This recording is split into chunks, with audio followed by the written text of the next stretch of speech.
क्या राजनीति में धर्म कोई नई अद्भुत घटना है? राजनीति और धर्म का संबंध नया नहीं है। ये एक ऐसा गठबंधन है जो सभ्यता के आरंभ से ही समाज के ढांचे को आकार देता आ रहा है।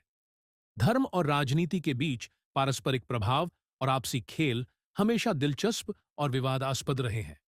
आज के समय में ये गतिशील संबंध एक जटिल और बहुआयामी परिदृश्य के रूप में विकसित हो चुका है। ये न केवल नीतिगत निर्णयों यानी पॉलिसी डिसीजंस को प्रभावित करता है, बल्कि देश की सामूहिक चेतना यानी कि कलेक्टिव कॉन्शियसनेस में भी महत्वपूर्ण भूमिका निभाता है।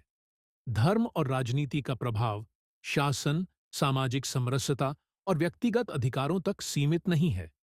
ये सभ्यता के उत्थान और पतन की कहानियों का भी आधार रहा है। धर्म ने राष्ट्रों के संविधान को किस प्रकार बदल दिया है? अनेक देशों में धर्म ने उनके संविधान को न केवल प्रभावित किया है, बल्कि उसे बदल भी दिया है। कुछ उदाहरणों से इसे बेहतर समझा जा सकता है, जैसे कि ईरान। 1979 की ईरानी क्रांति के बाद ईरान ने खुद को इस्लामी गणराज्य के रूप में स्थापित किया। शिया इस्लाम, जो इस्लाम की दूसरी सबसे बड़ी शाखा है, ईरानी संविधान का मूल आधार बना। अफगानिस्तान, यहाँ का संविधान बार बार बदला गया। 2001 में तालिबान सरकार गिरने के बाद 2004 में नया संविधान लागू किया गया। हाल ही में 2022 में फिर से संविधान बदला गया। पाकिस्तान पाकिस्तान ने अपने संविधान में इस्लाम को कानूनी व्यवस्था का बुनियादी हिस्सा बनाया। यूरोप यूरोपीय देशों में भी धर्म और संविधान का गहरा संबंध है।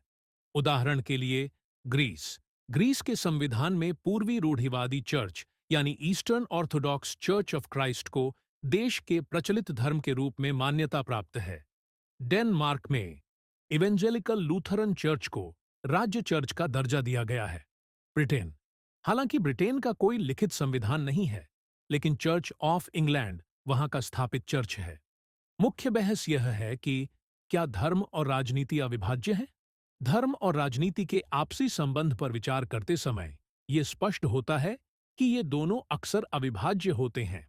इस संबंध को निम्नलिखित उदाहरणों से समझा जा सकता है। पहला, शपथ ग्रहण परंपरा। अमेरिका, कनाडा, जर्मनी और स्विट्जरलैंड जैसे देशों में सरकारी अधिकारी बाइबल पर हाथ रखकर शपथ लेते हैं। इसी तरह मुस्लिम बहुल देशों जैसे ईरान, सऊदी अरब, पाकिस्तान और इंडोनेशिया में कुरान पर शपथ ली जाती है।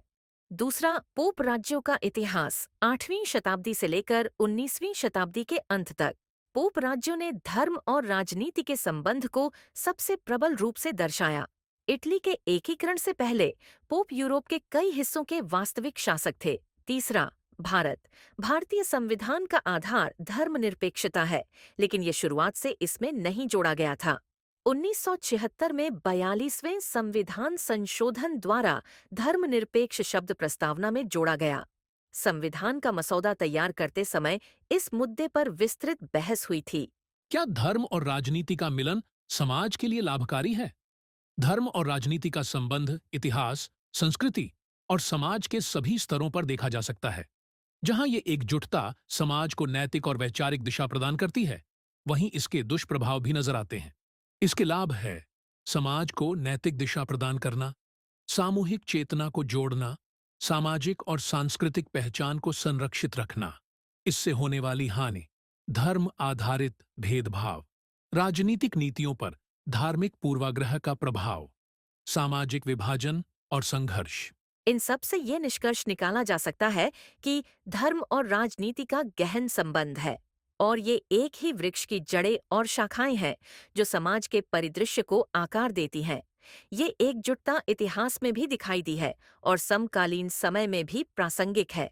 हालांकि धर्म और राजनीति के संबंध के कारण कई विवाद और संघर्ष उत्पन्न हुए हैं, इसे पूरी तरह से अलग करने का विचार व्यावहारिक नहीं है।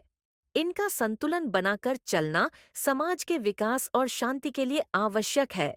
धर्म और राजनीति का मिलन राष्ट्रों की आत्मा और उनके भविष्य का मार्गदर्शक है।